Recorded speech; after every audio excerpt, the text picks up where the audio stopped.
Sometimes life gets hard, but through all the struggles we've been through, we're still here. How are you, Adam? I'm good. How are you doing, Matt? Excellent. Thanks. We just became acquainted on Facebook through a connection, Goodagy O'Sullivan, who is the pioneering First Nations broadcaster in Vancouver.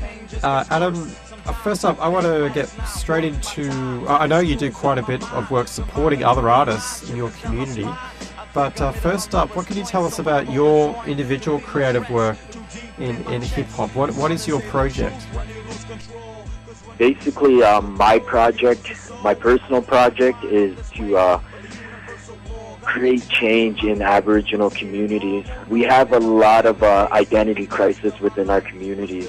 So basically what I want to do, I'm aiming to promote healthy lifestyles, raise awareness in Aboriginal communities, and dedicated to basically educating future generations to make positive decisions in their community. So I'm doing this all through music. This is basically my project. I want people to actually hear it. You know what I mean? So the gift of music is the gift you were given, and it's what you are using to make the change. I'm aware of some of the challenging conditions for young First Nations people in Edmonton. I've actually lived there myself and worked in the community and as a frontline worker. At least when I was living in Edmonton, I became aware of an issue with gang violence.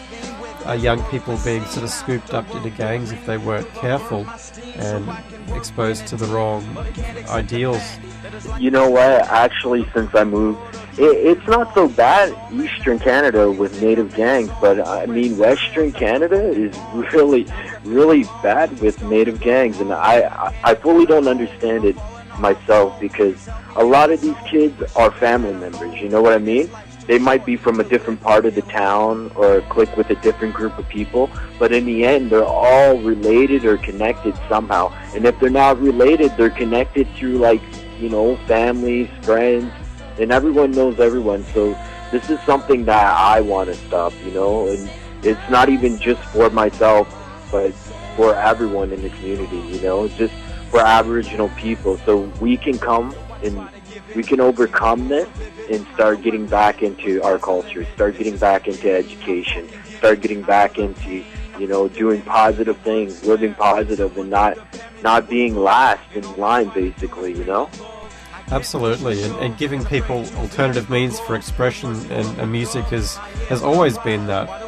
Is there anything that has assisted you to get to the point where you can be a strong member of community and be doing this for others? When I lived in Ontario, I actually had family members who were part of a group called Poetic Warriors. So they also did this type of music, uplifting, empowerment music. So that basically helped me to get where I'm at right now. Windsor, Ontario, St. Clair College, and I was in a business program there. We had to do mock proposals for businesses.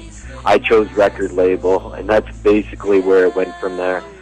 I did a lot of research, and a lot of my research actually led to Western Canada. So I moved out here. I met the right people right away, and started networking with a lot of underground artists. I started to show my talents as a producer to a lot of local artists, and they started to become familiar with who I was. After that, they started to ask me, are you signing artists? And I was like, I'm just producing right now. But I found these young individuals who were really, really good, and you know what? I really think that they have what I'm looking for. Quite an impressive achievement. It just... A lot of the music you've sent through to me is fantastic. We're going to be featuring it today. And what can you tell us about some of the artists on your roster here on Identity Records? Basically, I sent you Save My Soul. That's the original. He's a part of Collective Conscience. And then it's featuring Brandy. She's a solo artist. She used to be a part of Collective Conscience, but she's really really good R&B singer. So we wanted to kind of define her for her art, you know, her form of art. Collective Conscience is basically built up of 9 members right now. The 9 members range from age 13 to 22. I have solo artists, Miss Destiny, Red Rock, and Explicity. Now all of these artists are from Alberta, but mostly surrounding area of Edmonton. So it's pretty good to have them all together. They're all focused on doing the same thing, sending out positive messages and through their music. And Alberta and beyond, has there been any touring at all with this collective? With Collective Conscience, because they're so young, it's hard to get them shows, like, unless they're 18 and over, right? So, yeah. I have had shows with them so far, but Naked Cafe, it's like a coffee place, a cyber place where you can go for free Wi-Fi, and they have open mics, so they do shows there once in a while and rehearsal there. Right now I'm doing a workshop called Youth Expressions. Youth Expressions is basically a program that I created for youth, and it's pretty much doing what I said earlier, promoting healthy lifestyles and awareness in the communities and whatnot. And we're doing it through music, so we'll be teaching them music production, video production. I'm bringing one of the Identity Records models with me. Her name is Julie LaFlamme, and she'll be teaching a session on self-esteem. So. Oh, excellent. It sounds like a very holistic sort of course. Yeah, definitely. That's what I wanted to work on, the mental, the physical, emotional, and spiritual aspects of it. So yeah, just approach it from there with music. Really great to see, your value adding, beyond just the direct product of the musical or the direct transmission.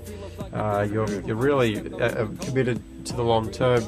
You can check out my music on Reverb Nation. Yeah. My Reverb is actually www.reverbnation.com/identity records with a Z.